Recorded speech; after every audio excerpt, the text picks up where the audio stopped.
la señal profética de la higuera. La señal profética de la higuera.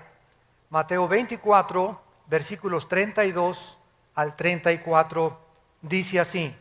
Es Jesús el que está hablando. De la higuera aprendan la parábola. Cuando ya su rama está tierna y brotan las hojas, saben que el verano está cerca. Así también ustedes, cuando vean todas estas cosas, conozcan que está cerca, a las puertas. De cierto os digo que no pasará esta generación hasta que todo esto acontezca. Cristo anteriormente, en el capítulo 24, había enfrentado a los discípulos que estaban inquietos por saber, como nosotros también, como la curiosidad nata del ser humano, cuándo iban a cumplirse las profecías de los últimos tiempos. Le hicieron 3 preguntas en Mateo 24:3. Dinos cuándo serán estas cosas. La primera pregunta. La segunda, ¿qué señal? Danos una señal. Jesús, bueno, que no quieras darnos el día ni la hora, danos una señal. Una señal es algo que apunta hacia algo. Danos una señal, algo que nos pueda decir, pues nos encontramos ya, ¿verdad?, verdaderamente en los últimos tiempos. Y en tercer lugar, danos una señal del fin del mundo.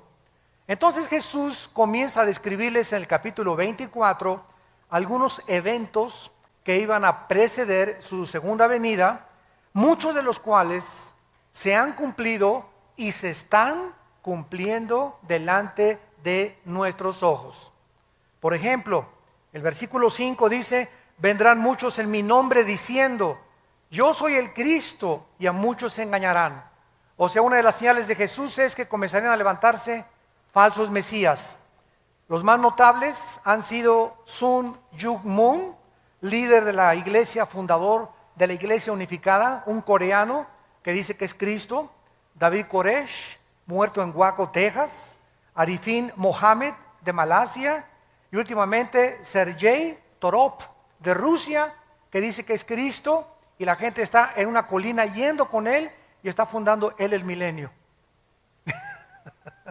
Aunque nos riamos y parezca una cosa de, bueno, ¿quién puede creer esto? Acordémonos que 85 millones de alemanes le creyeron a Hitler que él era el Mesías y que iba a establecer el tercer Reich de 1000 años. Así que hay seguidores en la vida para todo. Después Cristo continúa diciendo en el versículo 6 que iban a haber guerras y rumores de guerras.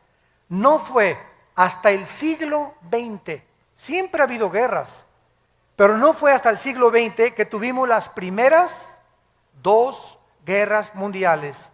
Y solamente en la Segunda Guerra Mundial, del 39 al 45, hubo más de 50 millones de personas muertas.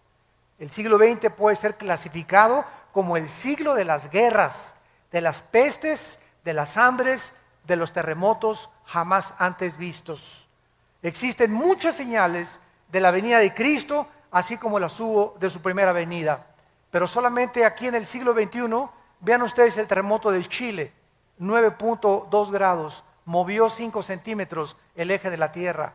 El terremoto reciente de Japón, que provoca un tsunami que arrasa con 3 o 4 ciudades de Japón, 5 ciudades de Japón, que produce después fuga de material radiactivo, donde posiblemente se movió 3 centímetros más el eje de la Tierra. Al moverse el eje de la Tierra, ¿qué es lo que pasa? Los huracanes comienzan a tener más fuerza, se sube el nivel del mar, por lo que consecuentemente el huracán jala más agua y es más fuerte el huracán y las fuerzas de los vientos. Estamos viendo ataques terroristas por todos lados, terremotos, estamos viendo pestes, tembló en Washington, tembló en el Capitolio, jamás había temblado ahí. Y todas estas cosas, ¿qué cosas son? Son señales que nos están diciendo el mundo está a punto de extinguirse. Vivimos en un planeta con una enfermedad terminal. Los millones de litros de petróleo en el mar han contaminado la fauna marina. Los millones de incendios que ha habido en el mundo y que siguen actualmente propagándose por todos lados devastando grandes forestaciones de bosque, están acabando con toda la ecología del mundo. Nuestro aire está contaminado, nuestra comida ya tiene que ser comida fabricada o inyectada con hormonas o comida orgánica, porque la comida también está contaminada. Estamos en un mundo que hemos destruido y que está a punto de tratar de abortarnos. El mundo está enfermo, como dice Isaías, capítulo 24. Muy bien. Entonces, así como hubo señales de que Cristo iba a venir en la primera venida, Cristo, cuando vino, reprendió a los líderes religiosos, porque aunque no se sabía el día ni la hora, ni nadie lo sabrá tampoco el día y la hora, sí es necesario e importante que nos comencemos a alistar cuando veamos las cosas. Por ejemplo, en Lucas, capítulo 12, versículo 54, Cristo enojado con los fariseos y los líderes y con la gente, les dijo lo siguiente. Lucas 12, 54. Decía también a la multitud: cuando veis la nube que sale del poniente, luego decís, agua viene, y así sucede. Es lógico, ¿verdad? Salimos ahorita a la calle y está todo nublado y aborrascado el cielo. ¿Qué cosa nos muestra? ¿Va a llover? ¿A qué horas? A las 3, no sé. A las 2, a lo mejor en 5 minutos, a lo mejor en 2 horas. Pero el acumulamiento de nubes nos habla de que ya no tarda en caer la lluvia. Cuando sopla el viento del sur, decís, hará calor, y lo hace. Es en lo que se basan los pronósticos del tiempo y de los climas. ¿Cómo pueden saber que la semana que entra va a haber 75 grados de temperatura, o 25 en Acapulco y 32 en Cancún, etcétera, etcétera? ¿Cómo lo hacen? Midiendo con los satélites y el calor, el tiempo, el calor, la precipitación y la velocidad, etcétera, etcétera. Todo eso les hace hacer pronósticos que, aunque no son 100% exactos, por lo menos dicen, pasado mañana va a llover, o va a haber un calor tremendo la semana que entra, etcétera, etcétera. Hipócritas, versículo 56, que saben distinguir el aspecto del cielo y de la tierra, y cómo no distinguen este tiempo. ¿Cómo no supieron los fariseos que Jesucristo iba a nacer en Belén? Isaías lo decía, que su madre iba a ser una virgen, que cuando hubiera un levantamiento en Roma y tratara Roma de conquistar Jerusalén y el mundo, el Mesías iba a venir. ¿Cómo es posible que no hayan podido estar preparados? A lo suyo vino y los suyos no le recibieron. Me pregunto si sucederá lo mismo con nuestra generación. ¿Estaremos tan ciegos de no darnos cuenta en qué tiempo nos estamos encontrando?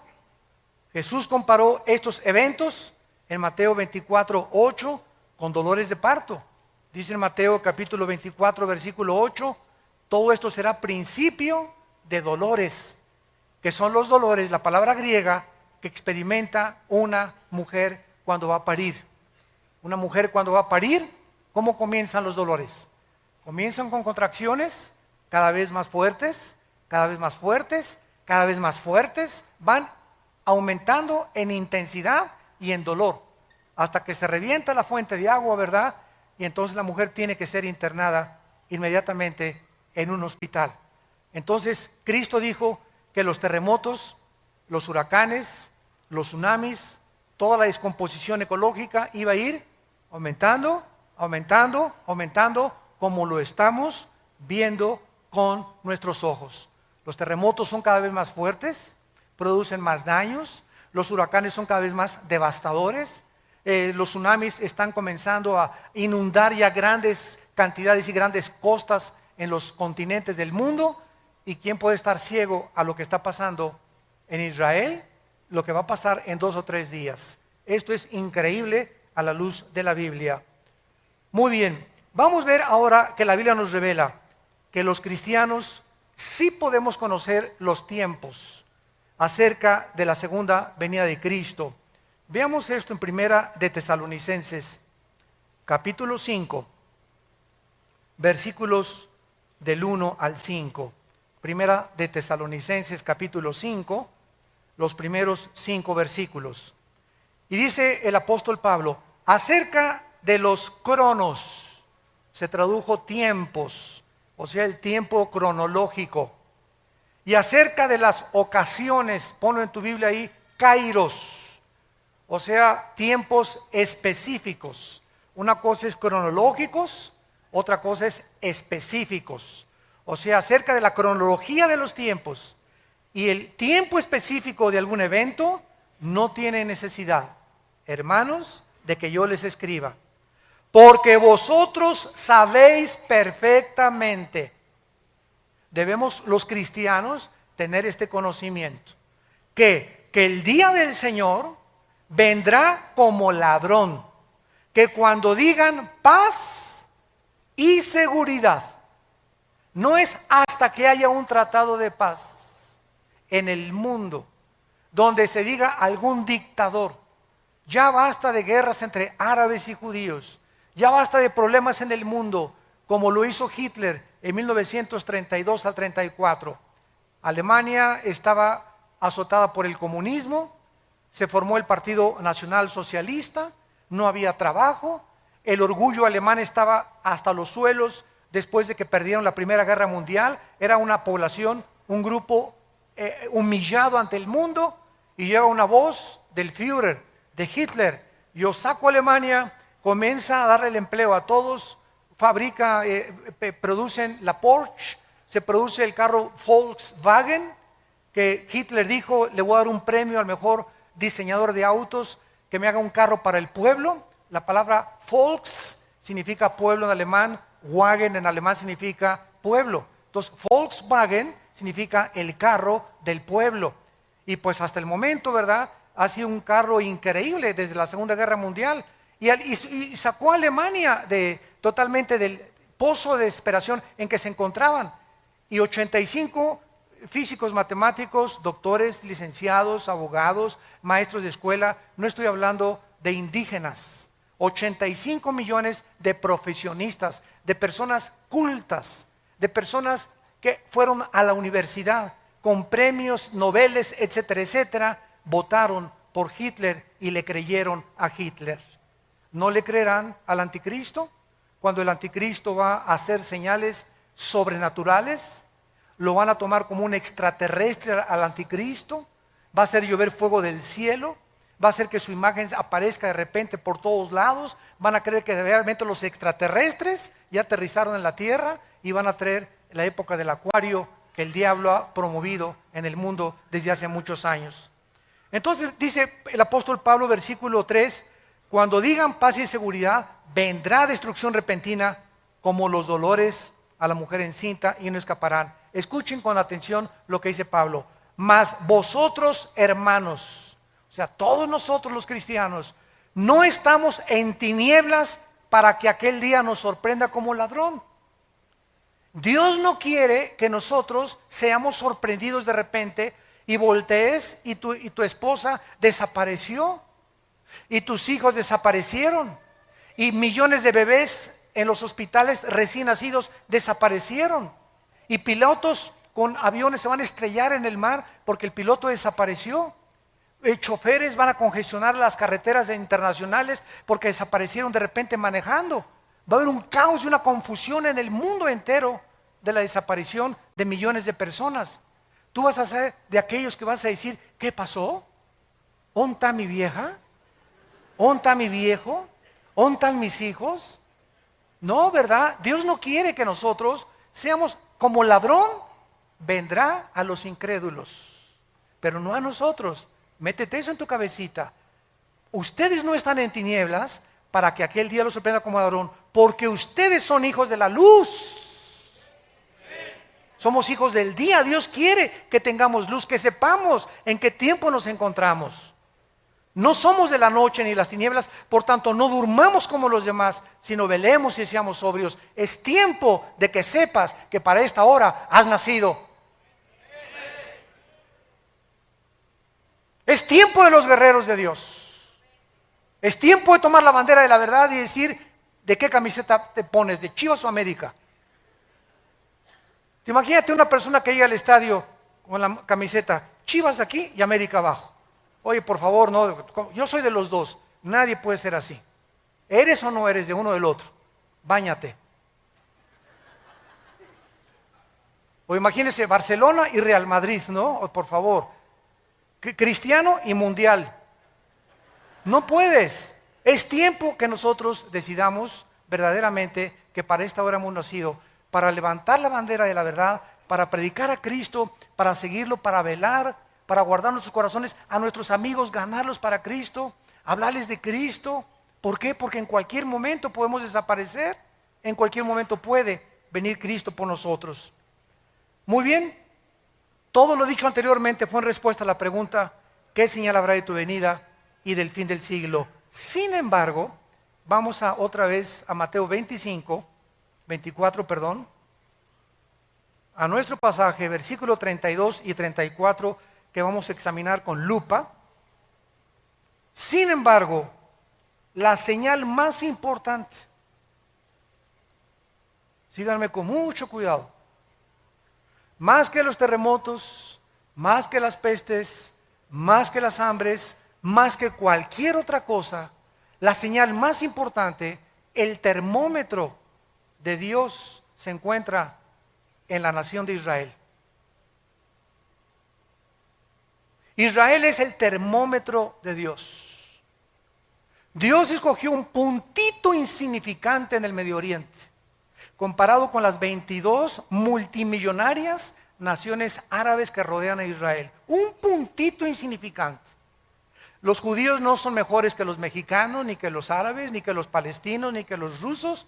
Dios en su soberanía escogió solamente un punto geográfico para que ahí se centraran las principales profecías de la historia.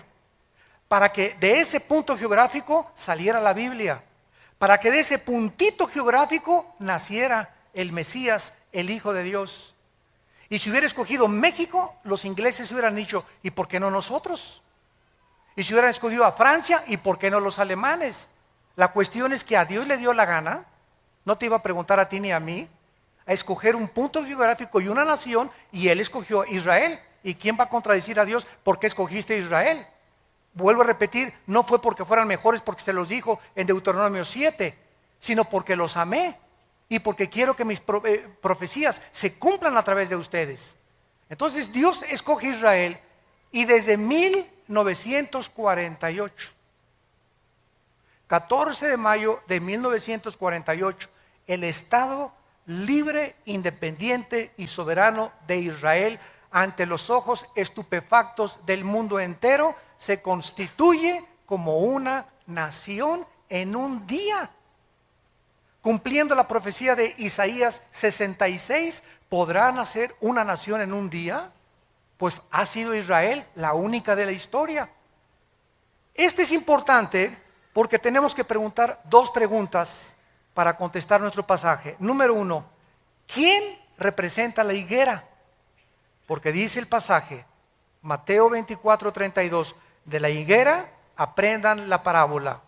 Cuando su rama está tierna y brotan las hojas, sepan que el verano está cerca.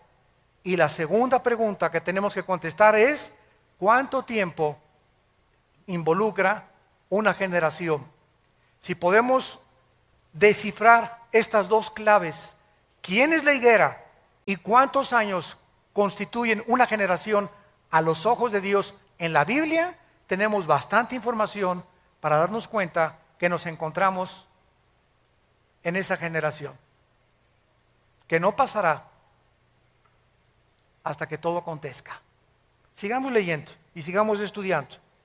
Vamos a ver en primer lugar en Oseas, en el Antiguo Testamento, que en el Antiguo Testamento la nación de Israel representa o está representada por dos árboles. Uno es la vid, que produce uvas, o la viña, y otro la higuera, que produce higos.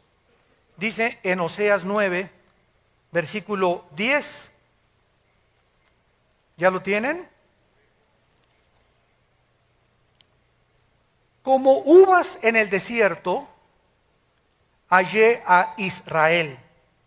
Como la fruta temprana de la higuera, en su principio vi a vuestros padres. Aquí Cristo compara con dos árboles a Israel, con la vid y con la higuera.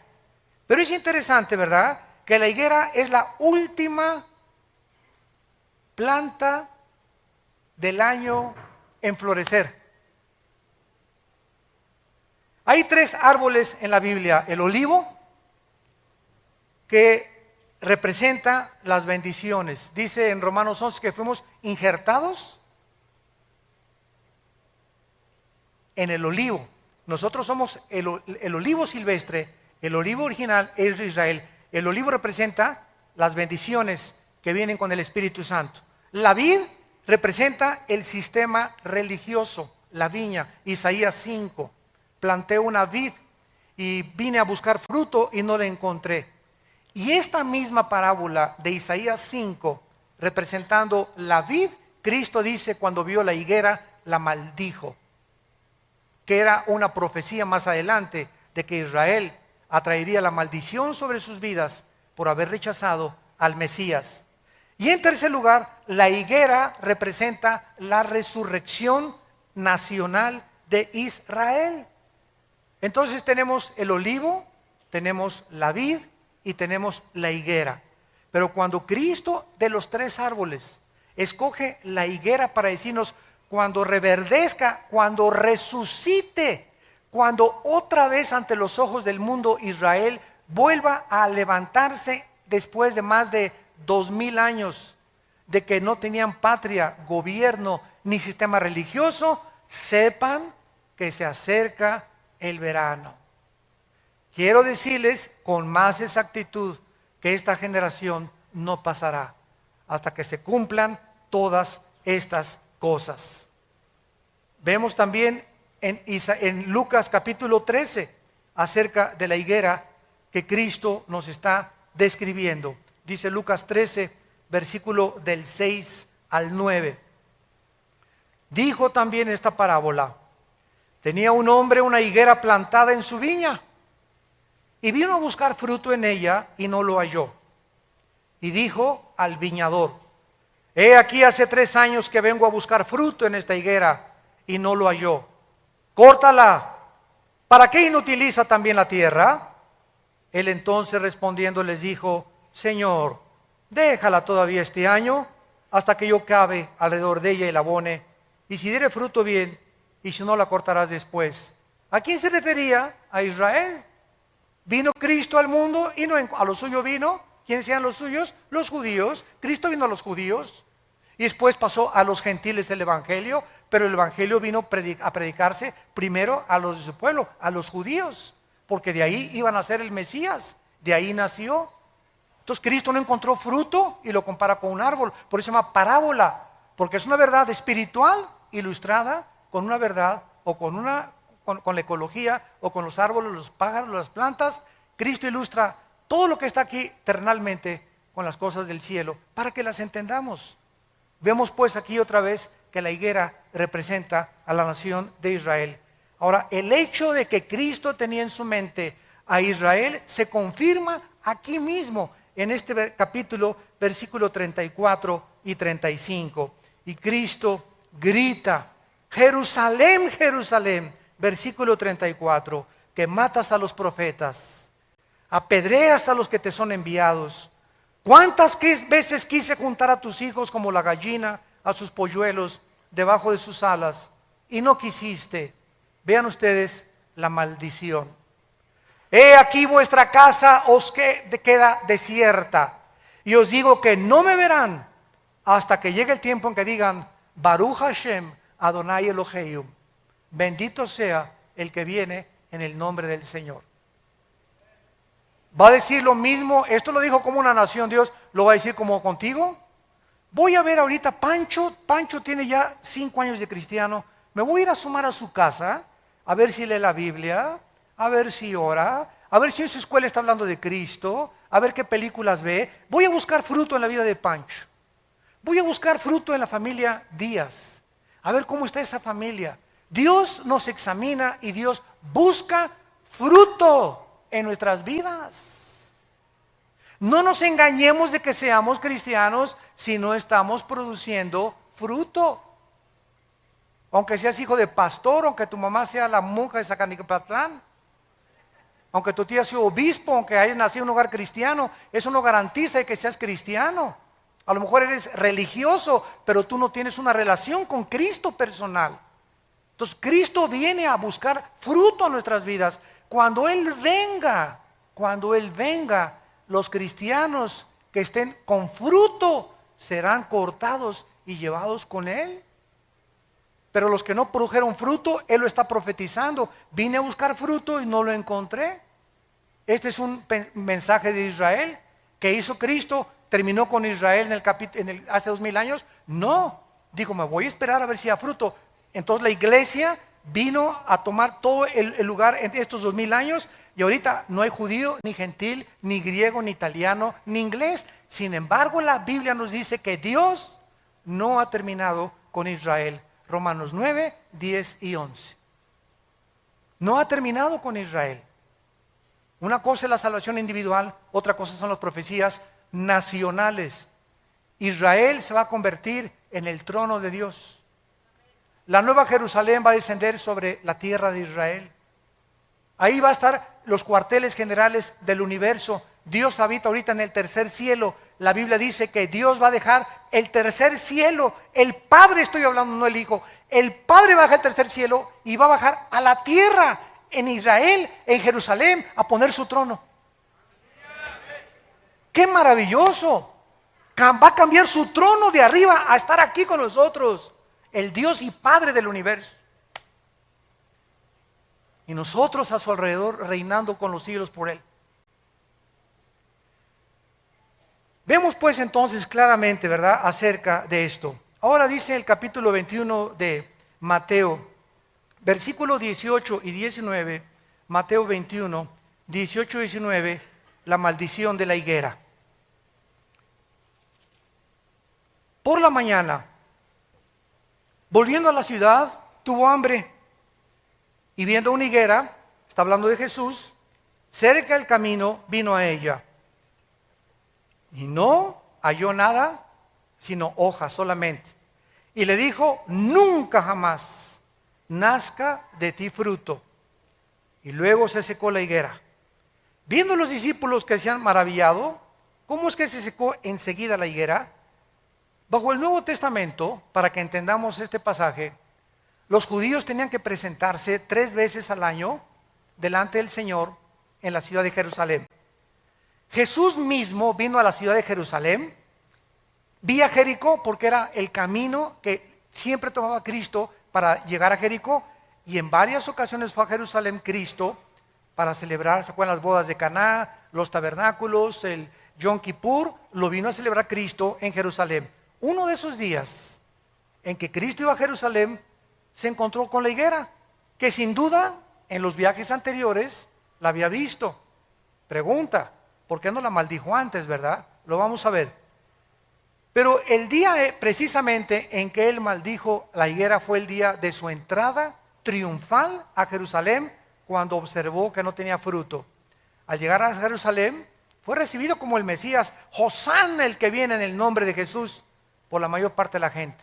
En la tarde se dirige a Betania, a la casa de Marta, de María y de Lázaro, a pasar la noche, porque venía camino a Jericó, y al regresar al día siguiente a Jerusalén, fue cuando él se detiene y maldice la higuera. Ya vimos que la higuera representa, sin ningún lugar a dudas, a Israel. Y esta acción de maldecir la higuera, porque no tenía fruto, vemos realmente que es una señal profética de que tampoco había encontrado fruto en la nación de Israel. Y cuando a Cristo lo crucifican, y cuando Pilato le dice a la gente, ¿a quién quieren escoger? Suelta a Barrabás, crucifícale. Pilato les dijo, la sangre sea sobre sus cabezas. Y el pueblo de Israel dijo estas palabras, que la sangre del Mesías sea sobre nosotros. Y en 2000 años no ha habido un grupo étnico como Israel expulsado de la mayor parte de las naciones. Simplemente el holocausto en 1943, 44, 45 de Hitler, donde más de 6 millones de judíos fueron matados de hambre y en las cámaras de los gases, cómo los han odiado, cómo ahorita estamos en el siglo XXI y el mundo los odia, los árabes no los quieren aceptar. Ahorita hay 120 naciones, de las 200 naciones que tenemos en el globo terráqueo, 120 están votando contra el Estado de Israel.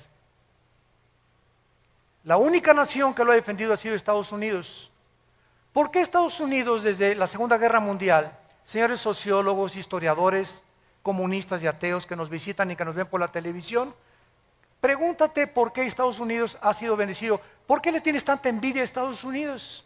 El mejor país vestido, donde mejores empleos ha habido, donde a la gente se le reconoce lo que sabe, con el mejor ejército, el mejor sistema político que hay ahorita en el mundo, donde más o menos hay justicia mejor que en otros países. Ha detenido el comunismo, el fascismo, el nazismo. Si no fuera por Estados Unidos, aunque ahorita está hundiéndose, todo el mundo quiere Estados Unidos. Nadie se quiere ir a Rusia, nadie se quiere ir a la China, a México menos ahorita. ¿Por qué Estados Unidos es la nación del sueño americano? Hasta hace algunos años, porque ya no es igual, ya se acabó todo eso, porque ya los últimos presidentes han apostatado y han entregado a Estados Unidos en manos de los árabes y han traicionado a Israel desde el presidente Clinton. ¿Por qué? Porque los árabes tienen el 65% de la producción petrolera del mundo entero. Y ahorita el presidente Obama, si no se alinea con las naciones árabes, le cortan el petróleo a Estados Unidos y Estados Unidos consume el 50% del petróleo de toda la producción del mundo entero. Después de Estados Unidos sigue China, Japón y Alemania. Pero Estados Unidos consume la mitad del petróleo que se produce en el mundo. Así que por eso hundirían totalmente sin petróleo igual a Europa si los árabes no acceden Occidente a que el Estado palestino sea reconocido, quitarles Jerusalén y que puedan los judíos devolver los territorios que ganaron en la guerra. Todo está exactamente como la Biblia lo dice. Zacarías 12, 2 y 3, Zacarías 14, del 3 al 4, Mateo 24, Mateo 25, Apocalipsis, Daniel, todo dice que cuando Jerusalén la rodearan los ejércitos, ante nuestros ojos está sucediendo pasado mañana. Ya se queda sola Jerusalén. ¿Qué va a pasar? Tal vez una guerra nuclear. La Biblia profetiza que Siria, Apocalipsis 17, va a desaparecer. Tal vez Israel conteste con armas nucleares a Siria y borre del mapa a Siria y el anticristo salga de la región de Siria o Irak, y después de esta devastación se den cuenta, bueno, que nos estamos matando. Surja como Hitler el anticristo y traiga la paz. Y cuando digan paz y seguridad, nos pintamos.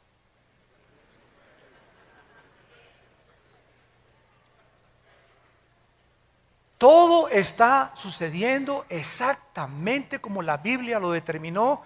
Dios, yo soy Dios, Isaías 44, que pongo en orden desde el principio lo que ha de acontecer. Nadie más que Dios podía habernos puesto cronológicamente la caída de los imperios, el transcurrir de la historia, cómo iban a acontecer, cómo sería la última generación, lo que iba a pasar. Todo lo que dice Apocalipsis está sucediendo. En el 2012, el año que entra, ¿qué están esperando? Que se alineen los planetas. Que el satélite Alien, ahorita que dicen que es un planeta, cuando se alineó con el Sol, tembló en Chile. Cuando se alineó con el Sol, este planeta, tembló en Japón. Ahora esperan que en el 2012 se alinee otra vez con el Sol y tal vez vengan ahora sí radiaciones solares, ya no hay ozono que nos proteja y comienza el mundo a ser convulsionado, comienzan los tsunamis a inundar Hawái, Acapulco, Cancún, las costas, la costa mediterránea, Francia, etcétera, etcétera, desfalleciendo los hombres por las cosas que sucederán, confundida la gente por el bramido de las olas y del mar, por los terremotos y toda la gente buscando una luz, y nosotros somos en esta generación la luz. ¿Estás tú brillando en tu casa, en tu familia? ¿Estás tú brillando en tu trabajo con tus amigos? ¿O sigues con el triunfo del amor? ¿Sigues viendo a Lady Gaga? ¿Por eso estás tan enchamucado como estás? ¿En qué mundo? Es que es el tiempo de nosotros. Hay un solo versículo en el Nuevo Testamento de David. Un solo versículo de David en Hechos. ¿Saben lo que dice la Biblia de David? El Espíritu Santo, ¿cómo resumió la vida de David? Dice en Hechos, y David sirvió a su generación. Es todo lo que se dice de David. Ahorita es la generación de nosotros. Desde que tú naciste es tu generación. ¿Qué estás haciendo por tu generación? Los años así pasan. Y no te has decidido todavía a hablar de Jesús, a entregar tus bienes a Jesús, a seguir a Jesucristo, a hablar de Cristo, a santificar tu vida, a limpiar tu vida sexualmente. Esta maldición la hizo Cristo saliendo de la casa de Marta y de Lázaro y yendo más adelante. Con todos los antecedentes podemos ver claramente, ¿verdad?, que las señales que Jesús dio durante todo su sermón, el Monte de los Olivos, era para que aprendieran claramente que Israel estaba a punto de ser destruida. En el año 70 los romanos llegaron con el general Tito y no dejaron piedra sobre piedra. Cuando Cristo vivió, ¿saben cuál era el objeto de los fariseos? Construir edificios y templos. Y cuando le preguntaron a Cristo en Mateo 24 las señales, los judíos estaban, mira nomás qué iglesia totota, mega iglesia preciosa, cortinas persas, lámparas hawaianas, luces de Francia, tapetes persas, etcétera, etcétera. Y Cristo dijo, ustedes ahorita se gozan en edificios, yo les diré que no quedará piedra sobre piedra. Y cuando vino Roma y arrasó con Jerusalén, ¿dónde quedaron sus supuestos templos e iglesias hechos pedazos? ¿Quiénes sobrevivieron? Las almas de los hombres. ¿Y nuestra generación es diferente? No, nuestra generación es exactamente igual. Ahora estamos tratando de hacer megas construcciones de 20, 30 millones de dólares, cuando Dios no nos mandó a construir edificios, nos mandó a predicar el Evangelio de Jesucristo. Ya si Dios nos quiere regalar, y si alguien me dice, te regalo 15 millones de dólares para que hagas un edificio, una iglesia, gloria a Dios. Pero a la iglesia no la vamos a meter en drogas, ni a obligar, ni a presionar. Den y den y den y den. Les decimos, den para las misiones, para mandar misioneros, para sostener más pastores. Nunca hemos pedido para la construcción. Y hasta ahorita Vida Nueva para el Mundo no tiene, ni es dueña de ningún edificio en el mundo entero. No somos dueños de nada. Y así hemos sobrevivido y estamos en más de 70 naciones, sosteniendo a más de 15 misioneros y pastores en el mundo.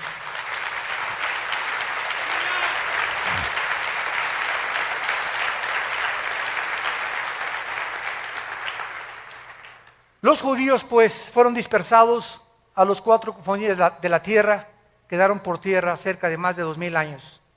Además la maldición se aplicó a la tierra, porque cuando regresaron en el 48 los judíos, era un desierto Israel, era un desierto. Los palestinos dicen que era tierra de ellos. Esto es la mentira más grande del mundo. Durante 3000 años Israel estuvo en Israel. Claro que había árabes cuando regresaron ellos, pero era un desierto Israel. No había un solo árbol, porque la maldición cayó sobre la nación y sobre la tierra. ¿Se acuerdan del Antiguo Testamento? El pecado hacía que Dios detuviera las lluvias y maldijera la tierra. Isaías 24, del 3 al 4, porque faltaste a mis mandamientos, la maldición te alcanzó. Entonces Israel, en 4 años, del 48 al 52, planta 6 millones de árboles, para que se cumpla Amós 9, del 12 al 3. Los plantaré sobre su tierra, plantarán viñas y verán el fruto de ellas. Esto es además no solamente contra la tierra, porque hasta el siglo XX los judíos regresan a su tierra en 1948, y del 48 a nuestros días comienza a llover en Israel. comenzaron las lluvias de 1948 a nuestros días. De esta manera, después de tantos siglos, tanto como se profetizó, Israel se convierte en el 48. Entonces ahora podemos saber que el año 48 es el patrón con el cual podemos medir una generación. Ahora, ¿cuánto es una generación? ¿50 años? ¿60? ¿70? ¿U 80 años? Vamos a meternos a ver ahora algo más acerca del florecimiento de Israel. Muy bien. Esta profecía que acabamos de leer, cuando la higuera reverdezca, no pasará una generación, nos vuelve a decir que cuando Israel floreciera, cuando resucitara Israel, comenzáramos a contar los últimos